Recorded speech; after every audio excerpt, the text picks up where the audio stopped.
Abra sua Bíblia na carta de Paulo aos Gálatas, capítulo de número 6. Nós vamos ler 2 versículos da palavra de Deus. Gálatas, capítulo 6. Nós vamos ler o versículo 7 e também o versículo de número 8. Gálatas capítulo 6, versículos de número 7 e versículos de número 8. Após a leitura, permaneçam com as suas Bíblias abertas, ok?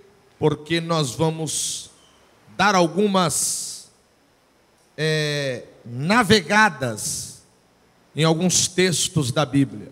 Amém? Está ali no telão. Hoje a tecnologia é avançada, né? Já pensou se fosse no tempo de Paulo? Se Paulo vivesse hoje dentro das igrejas, com certeza Paulo, ele ficaria admirado com a facilidade da tecnologia a serviço do reino, né? Que maravilha. Então, se você não trouxe a Bíblia, você vai olhar para o telão e vai acompanhar o texto. Podemos ler? Amém? Diz assim: não erreis, Deus não se deixa escarnecer, porque tudo o que o homem semear, isso também ceifará. Porque o que semeia na carne, da carne ceifará a corrupção. Mas o que semeia no Espírito, do Espírito ceifará a vida eterna. Quantos podem dizer amém? Amém. Você vai, antes de eu começar a ministrar, verbalizar esta frase para pelo menos 3 pessoas que estão ao seu lado. Diga assim para esta pessoa: este ano é ano de semear, mas também é ano de colher.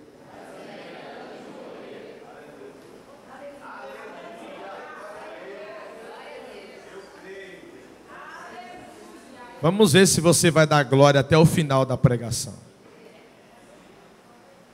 O texto que nós lemos está dentro de um compêndio, está dentro de cartas que Paulo escreve direcionada a uma igreja. Paulo ele escreve pelo menos 13 epístolas, e estas são divididas em 3 partes. Número 1, ele escreve epístolas que são chamadas epístolas dirigidas às igrejas. Por exemplo, ele escreve à igreja de Corinto 2 cartas. Ele escreve aos Filipenses uma carta. Ele escreve à igreja de Colossenses uma carta. Ele escreve à igreja de Éfeso uma carta. Ele escreve a carta aos Gálatas, a igreja que estava na Galácia. Então estas são epístolas dirigidas às igrejas. A segunda divisão destas cartas são chamadas de epístolas pastorais, que são 3 as epístolas: 1 Timóteo, 2 Timóteo e a carta que ele escreve a Tito. Estas cartas são dirigidas a presbíteros, diáconos, bispos, Homens que estão à frente de um trabalho e precisam de uma orientação bíblica, de uma orientação de um mentor, de um pastor, de alguém que possa ser referência para que eles prosseguissem no ministério pastoral. E Paulo, ele era, abaixo de Jesus, ao meu ver, a maior referência de pastoreio. Ele mesmo disse: sede meus imitadores. Para um homem dizer isto, tem que ter muita graça, tem que ter muito, desculpa a expressão, café no bule. Tem que ter muita autoridade para dizer assim: ei, olhem para mim. O original desse versículo é: olhem para mim, porque à medida que vocês estiverem olhando para mim, vocês vão estar olhando para Jesus. E a última divisão destas epístolas é a epístola dirigida a uma pessoa, uma carta pessoal. É a carta de Paulo a Filemão. Então essas são as três divisões. A carta de Paulo aos Gálatas é uma carta que Paulo escreve porque havia dentro da igreja da Galácia um pensamento errôneo a respeito da graça e do evangelho. Qual era esse pensamento? Isso aqui é só a título de introdução. Quando Paulo escreve a carta aos Gálatas, havia um pensamento muito errado naquela igreja. Qual era o pensamento? Eles acreditavam o seguinte: que só o fato de aceitar a Jesus não bastava para ser salvo. Havia judeus que reconheciam Jesus como Senhor e Salvador, mas eles não largaram a prática da chamada circuncisão. E o que era esta prática? Esta prática era uma prática que estava na lei. E a lei dizia que todo judeu deveria ser ao 8º dia circuncidado no templo. Os judeus da Galácia acreditavam em Jesus, acreditavam na salvação, mas não acreditavam na salvação só mediante a graça. Tinha que aceitar a Cristo, mas tinha que fazer também a circuncisão. Quem me ouve, diga amém. Aí Paulo, sabendo deste problema na igreja, ele escreve uma carta, dizendo assim: ei, Gálatas, meus filhos, deixa eu lhe explicar algo para vocês. A graça já basta, o Calvário já basta, o sangue de Jesus já basta. E agora, a circuncisão que vocês precisam ter não é a circuncisão da carne, mas sim a circuncisão do coração.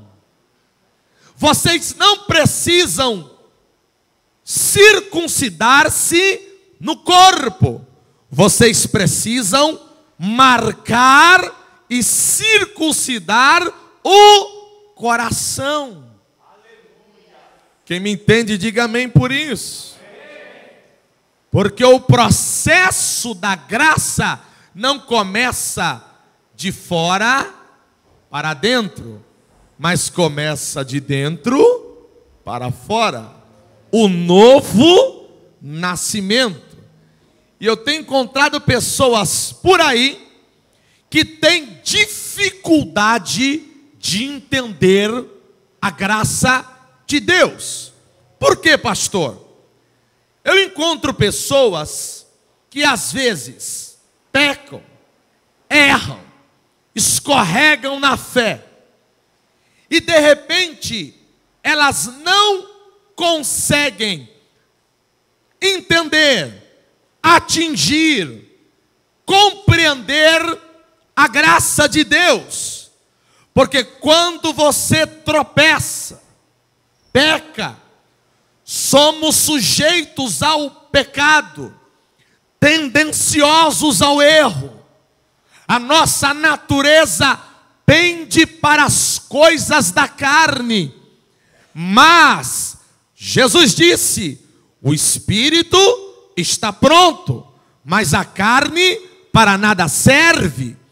E eu encontro pessoas que têm dificuldade de entender a graça de Deus. E a graça de Deus, pastor Ademir, não precisa ser muito explicado teologicamente. Não precisamos entender a hermenêutica, a exegese, a palavra graça no grego e no hebraico. Não, eu vou explicar, trocando em miúdos para você, o que é a graça de Deus. Quando você peca, erra, tropeça e pede perdão a Deus do fundo do seu coração, Jesus intercede junto ao Pai e ele diz ao Pai: Pai, perdoa-o. Pai, perdoa-o. Pai, tem misericórdia dele. Eu vou te explicar porque parece que você não entendeu. No Antigo Testamento, Deus, ele se revelava por conta-gotas.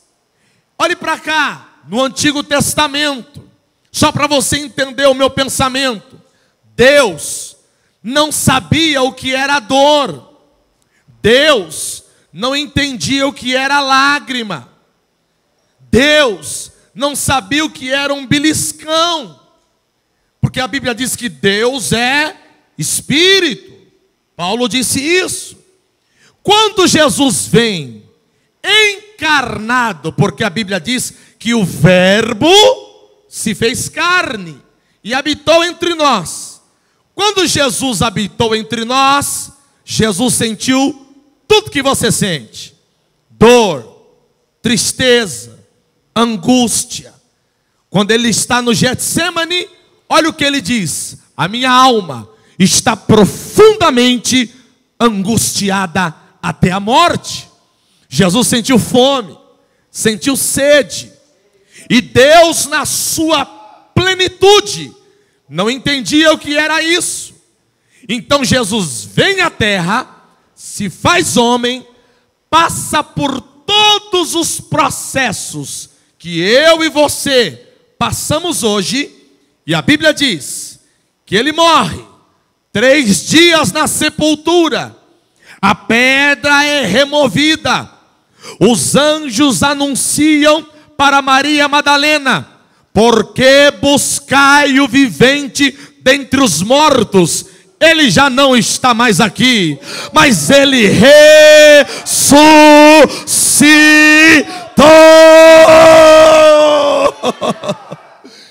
E ainda ele passa com o corpo ainda não glorificado, mas ressurreto, 40 dias, pregando ainda. E a Bíblia diz que no Monte das Oliveiras, ele vai subir aos céus, a ascensão de Cristo. Ele volta novamente ao seu estado de glória. E Paulo disse que ele agora, se tu não der glória a Deus, eu vou jogar essa água em você agora, hein? E agora ele sobe pastor Vitor. E agora ele está à destra de Deus. E agora ele começa, parece que eu estou vendo. Estou parafraseando para que você entenda. Agora parece que eu vejo Jesus à destra do Pai. E aí Jesus conversando com o Pai. E aí o Pai pergunta: e aí, meu filho, como é que foi lá? O que é dor? Aí Jesus começa a explicar para o Pai: Pai, dor é isso, isso e aquilo. O que é lágrima? Ó Pai, lágrima é isso, isso e aquilo. O que é angústia? Ah, angústia é o que eu senti, Pai, lá no Getsemane. Eu sei o que é angústia. Então, todas as vezes que eu e você estamos passando por ventos, provações, tribulações, angústias e adversidade, a Bíblia diz que nós temos Jesus à destra do Pai, intercedendo por nós. Louvado seja o seu nome. Quem acredita nisso, aplauda, glorificando a Jesus.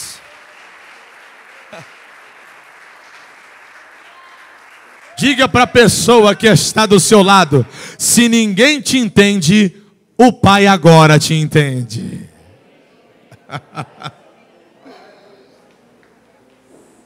Mas isso foi a título de informação. Agora vamos ao texto. O texto está aqui nos dando instrução. E na verdade o texto, olhe para cá, para minha mão. O texto está nos dando aqui regras. O texto está nos dando aqui paradigmas. O texto está nos dando aqui ordenanças. O texto está nos dando aqui princípios. Olhe para cá. Ei, grave essa frase. Princípios quebrados quebram pessoas. Eu vou repetir. Princípios quebrados quebram pessoas. Exemplo: o princípio da aliança matrimonial. Você já viu alguém entrar num processo de quebra de aliança, que é o divórcio, e sair feliz? E sair contente? Não. Ambos saem quebrados, porque quebraram princípios. Assim é na vida cristã. Quando se quebra princípios da palavra de Deus, pode ter certeza, você se tornará uma pessoa quebrada. Quebrada emocionalmente, quebrada espiritualmente, quebrada financeiramente. Por exemplo, nós somos pessoas que devemos obedecer princípios. Exemplo: princípio do trânsito, leis do trânsito. Sorocaba, parece-me que em cada esquina tem um radar. Visite Sorocaba e tire uma foto. Cada esquina é um flash. Agora veja, quando você não vê o radar, você corre, chinela. Quando vê o radar, diminui. Por quê?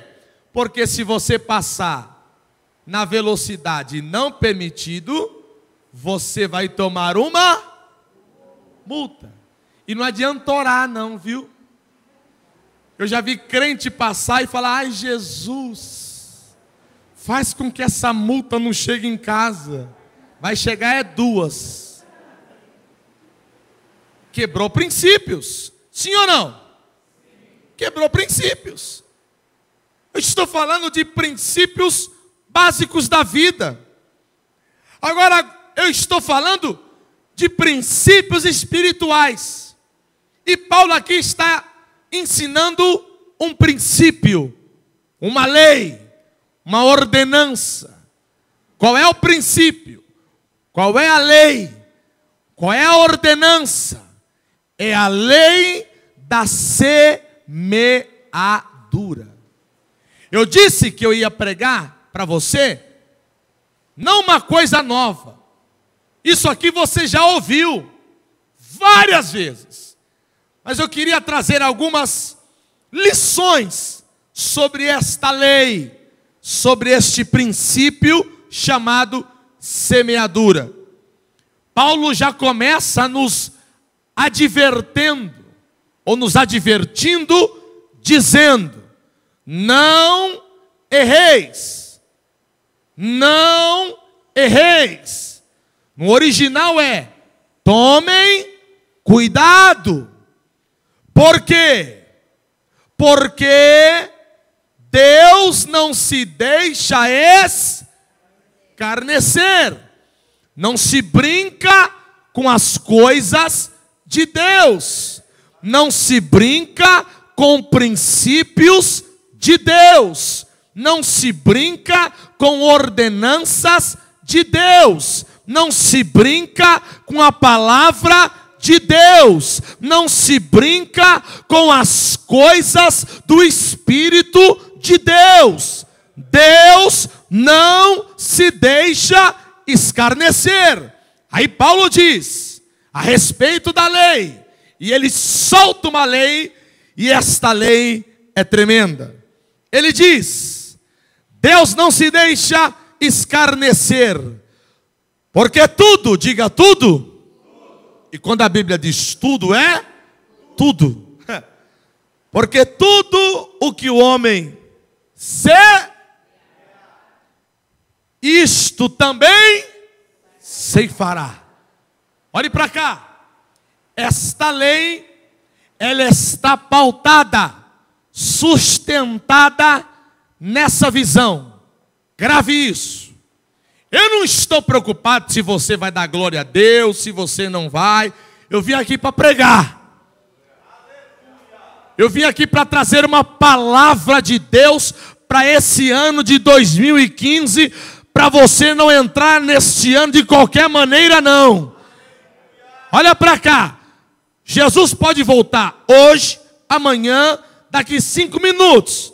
Mas enquanto Ele não voltar, nós precisamos cumprir os seus princípios. Então escute.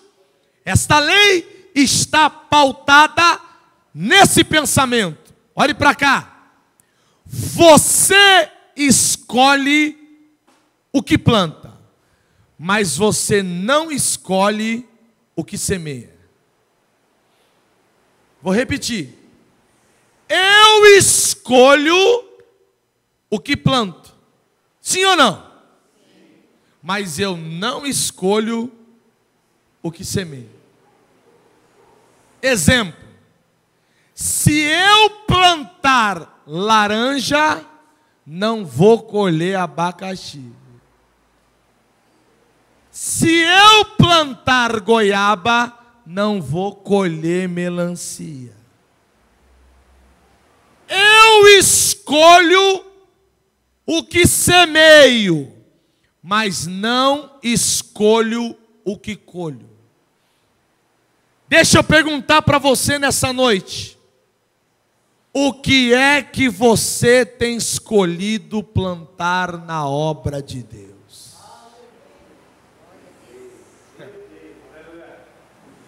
Pense com seus botões. Pense na sua vida aí agora. O que é que você tem escolhido plantar? Plantar é uma opção. Colher é um fato. é real. E o próprio Jesus disse isso. Não precisa abrir a Bíblia. Ele diz assim, Mateus, capítulo de número 7, versículo de número 17. Ele diz assim, pastor Vitor: assim, toda árvore boa produz bons frutos, mas toda árvore má produz maus frutos. Verso 18: não pode a árvore boa dar maus frutos, nem a árvore má dar bons frutos. Veja que isso é princípios.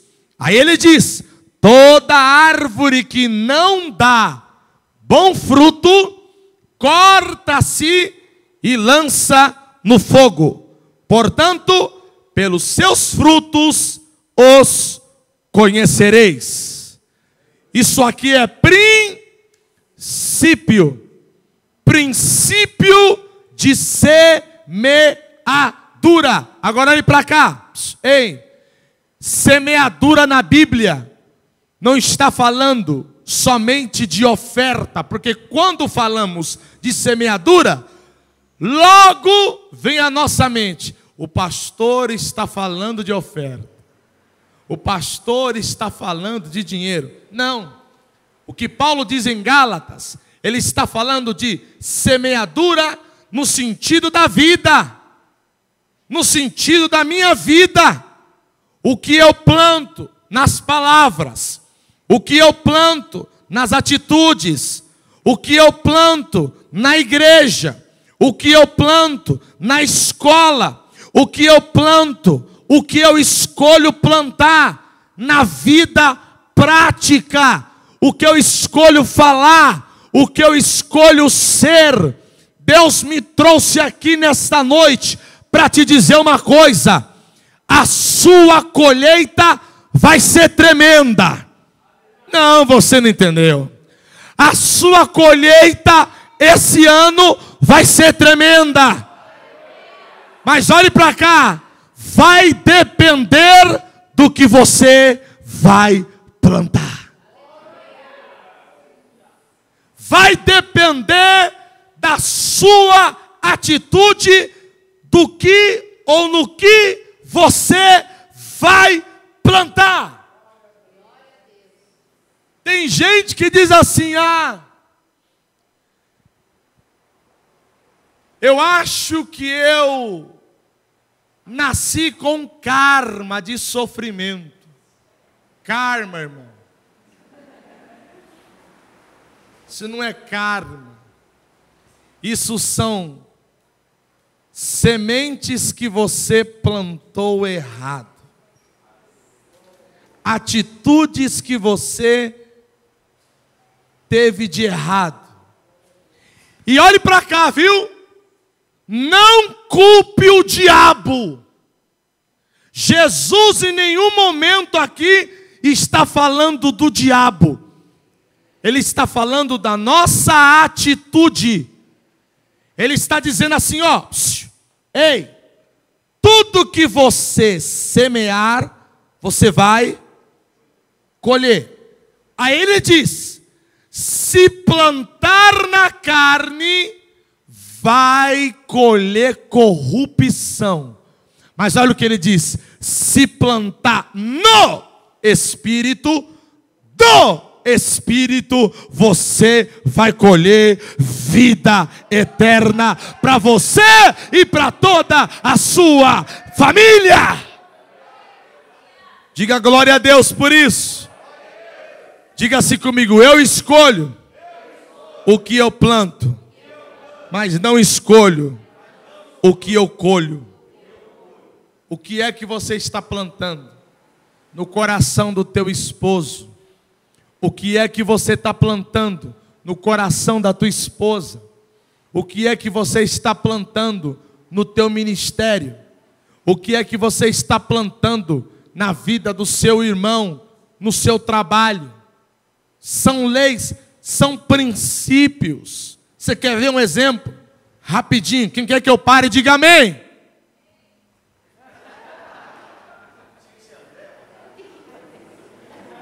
É Andréia, varão. Tá gravando isso, irmão? Meu Deus. Tá ligada no culto.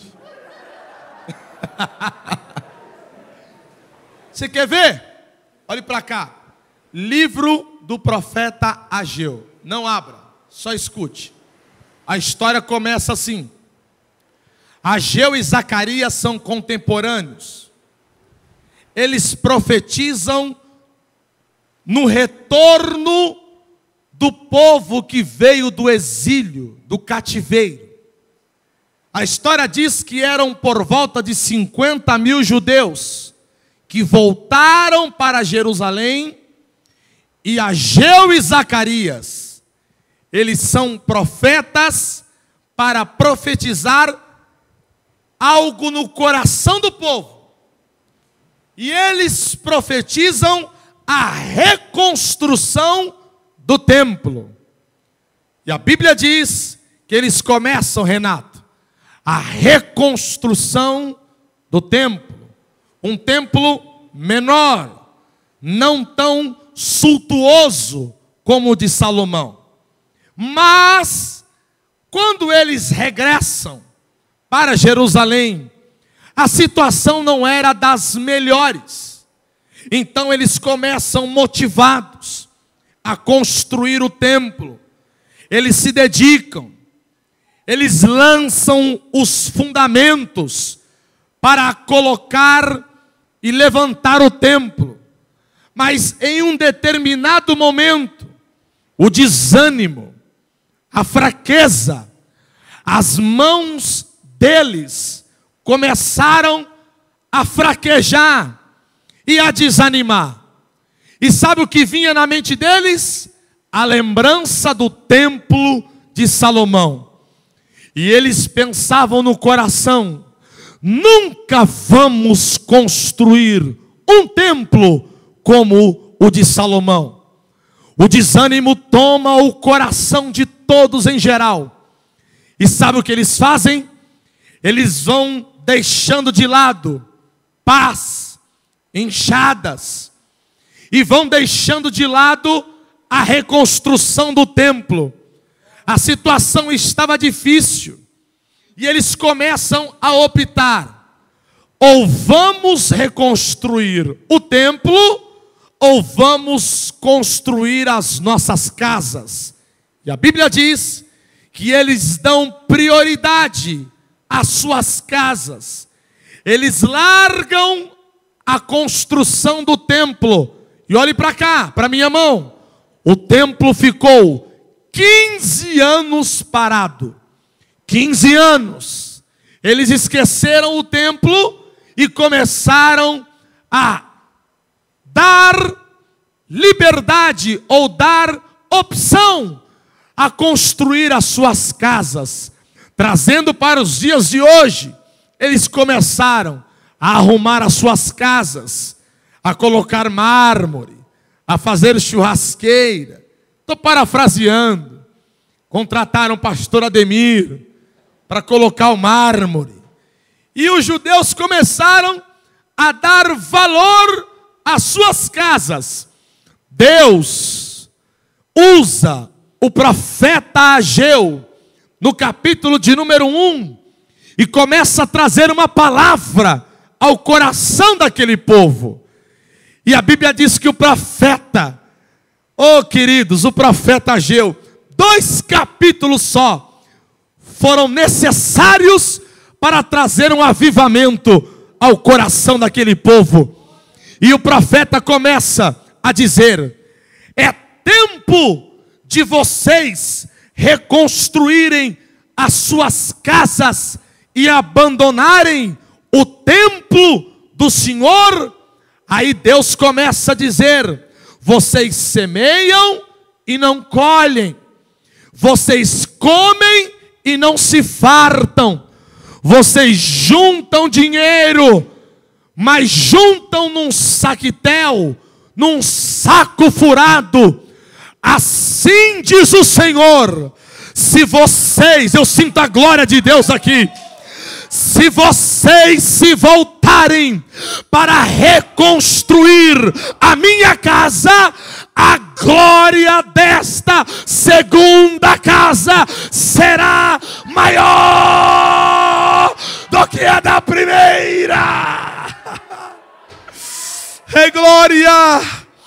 E o povo começa novamente a pegar as pás, as enxadas e a reconstruir o templo de Deus.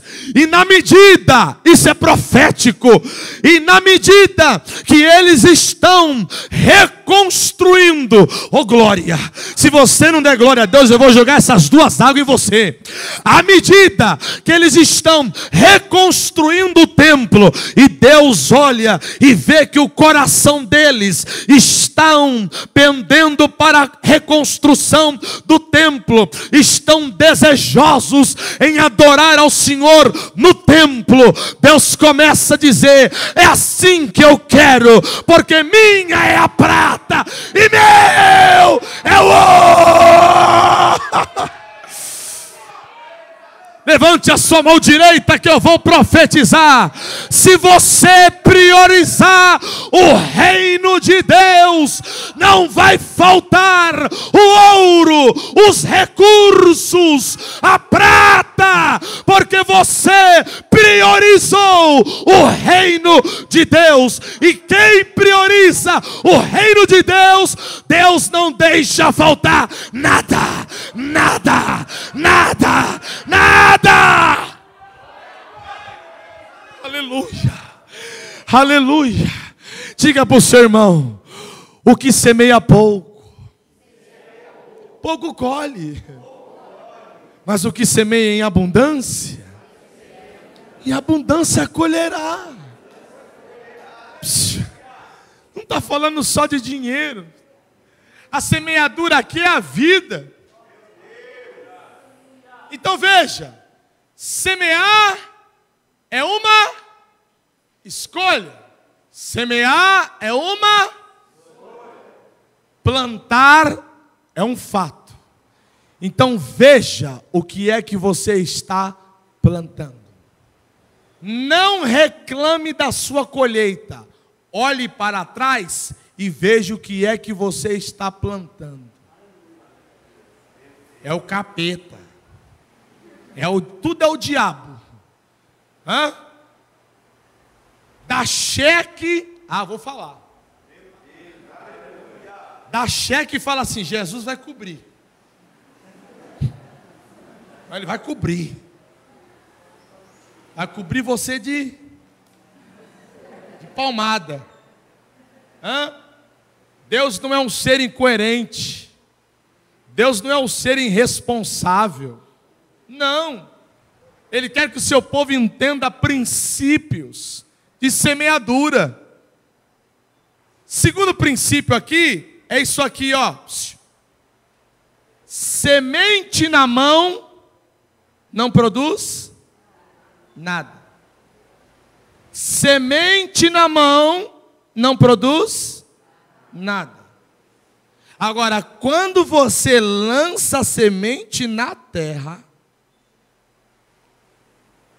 e você cuida, rega, todo dia você vai lá e rega, cuida, aduba, cuida, rega, uma hora vai, desse jeito aí não vai crescer nunca. Uma hora vai crescer. Aí às vezes alguém está olhando aqui para esse ministério e fala assim: meu Deus, que bênção.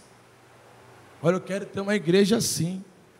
Mas ninguém viu, pastor, que lá atrás houve uma semente de fé que vocês plantaram. Onde começou o culto? Na sua casa. A sementinha foi jogada lá. Aí alguém ia lá e regava. No outro dia lá, cuidava. No outro dia ia, adubava. Debaixo de sol, debaixo de chuva. Ninguém viu. Ninguém percebeu. Aí a árvore cresceu. Só o irmão entendeu ali. A árvore cresceu. Se tu não der glória a Deus, é porque você está com defeito de fábrica. Quem tem o direito de comer os primeiros frutos? Quem planta?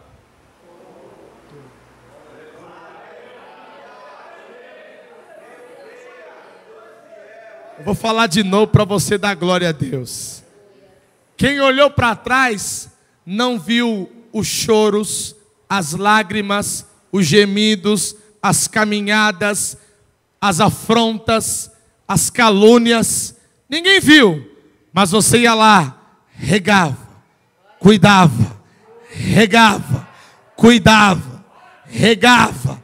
Aí a árvore cresceu, deu fruto.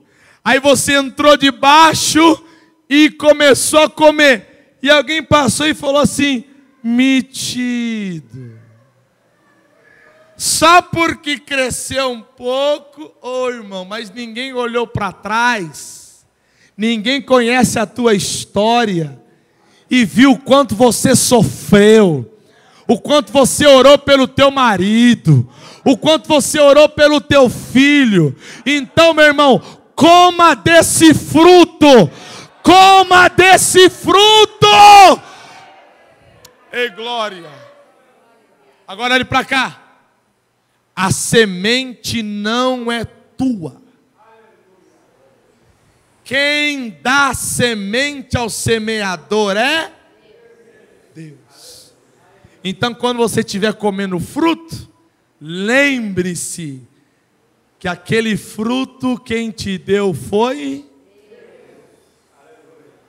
este casamento quem te deu foi esta igreja quem deu para o pastor e para vocês foi esse ministério que você tem não é teu, quem te deu foi Deus. Sabe aquela casa bonita que tem a churrasqueira, que você não convida nenhum crente para comer uma picanha? Quem te deu foi Deus. Sabe esse carro aí bonito que você tem, que você só coloca 4 pessoas por causa que vai quebrar o amortecedor? Quem te deu foi? E ainda coloca o adesivo no carro, a serviço do Rei Jesus, e não dá carona para ninguém. Quem te deu esse carro foi Deus. Quem dá semente ao semeador é Deus. Então devolva para Deus o que é de Deus. Devolva a glória para Ele, porque a Ele seja honra e glória para sempre. Quem crê aplauda e glorifique a Jesus.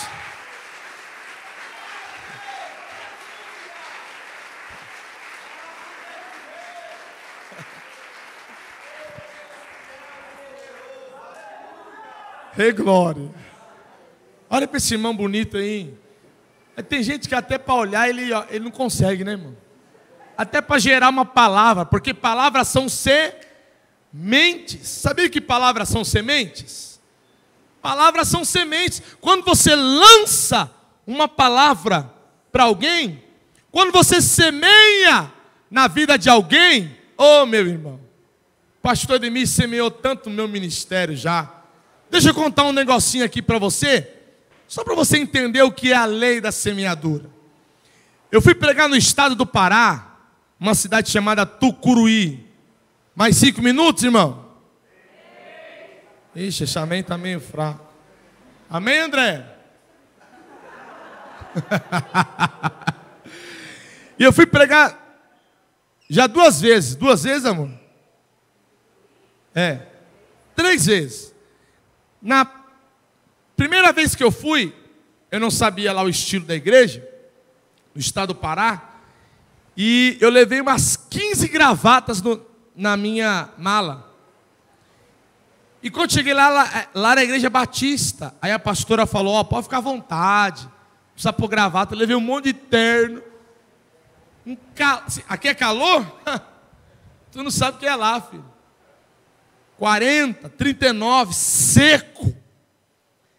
E aí eu falei, meu Deus, eu trouxe um monte de 15 gravatas eu levei. Aí eu estava almoçando na casa do irmão. E aí o Espírito Santo falou assim comigo na mesa, comendo. Meu servo, sabe aquelas gravatas que você trouxe lá? Falei, sei, Senhor. Pega elas e dá tudo para o meu servo aqui. Falei, hã? 15. E você sabe que nego é enjoado, né? As gravatas bonitas. Eu falei, isso não é de Deus isso aí não. Deus falou agora. E minha mala estava no carro dele. Parei de comer e falei, irmão, vamos ali no carro. Fui no carro. Abri a mala. Peguei as gravatas. Falei, ó, Deus mandou te dar. Tó e some.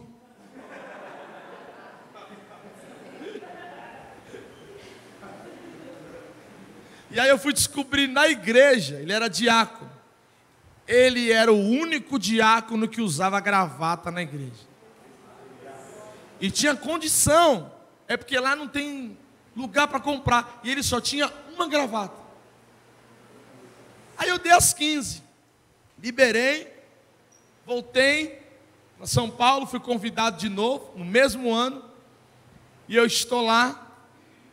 E ele é dono de uma serraria, de 2 serrarias. Essas madeireiras, as serrarias grandes. Aí eu estava no hotel e ele me pegou com a pastora e mais a esposa para me levar para almoçar. E eu vi que ele levou uma caixa assim branca, mas eu nem prestei atenção. Eu estou lá no restaurante, almoçando, e ele falou, varão, ele na minha frente, falou, varão, eu estou numa luta tão grande com Deus. Eu parei até de almoçar para olhar para ele e falar assim, ô varão, o que foi? Vamos orar. Ele falou assim, é que Deus mandou te dar um negócio, eu não quero dar.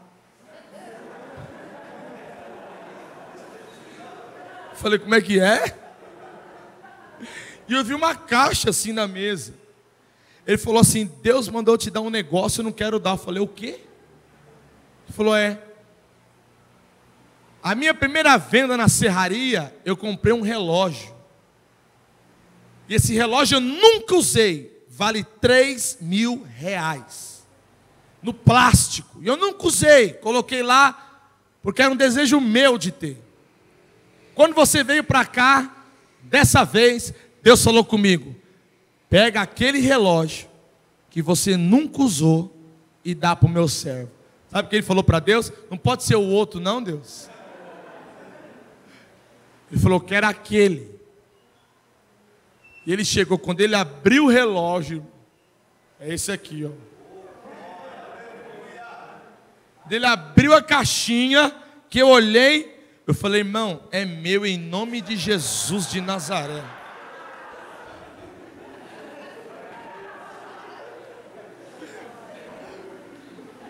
Já peguei para ele não mudar de ideia, né? Mas isso é lei da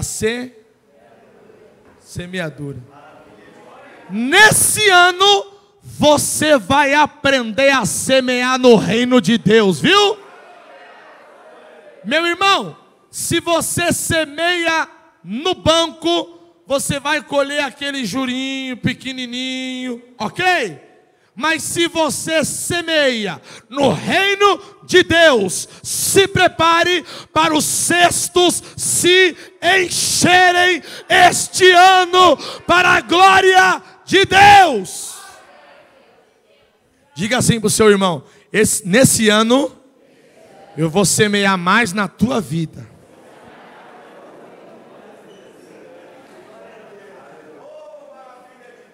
Vou semear. Para a gente encerrar, princípios. O que semeia na carne, vai colher corrupção. Mas o que semeia no Espírito, e o texto é no Espírito, do Espírito colherá. Então tudo que eu tenho que fazer, olhe para cá, Estou encerrando. Não é na base da emoção. É no Espírito. Aí eu vou fazer, que o pastor Vitor vai ver, e ele vai ver que eu sou um crente abençoador. É para fazer no. E quando você faz no Espírito, você não tem aquele sentimento, depois que você vai embora e fala, por que eu fiz? Vai faltar. Eu não devia ter dado. Melhor mesmo não ter dado. Porque quem semeia no Espírito tem a certeza, tem a garantia de que a colheita será grande. Oh glória! Não faça nada para ser visto pelos homens. Faça no Espírito. Faça dirigido. Faça governado. Faça direcionado pelo Espírito. Ouça, escute, entenda a voz do Espírito quando você ouvir um apelo neste altar para semear, não na placa, não na vida do pastor, mas no reino de Deus.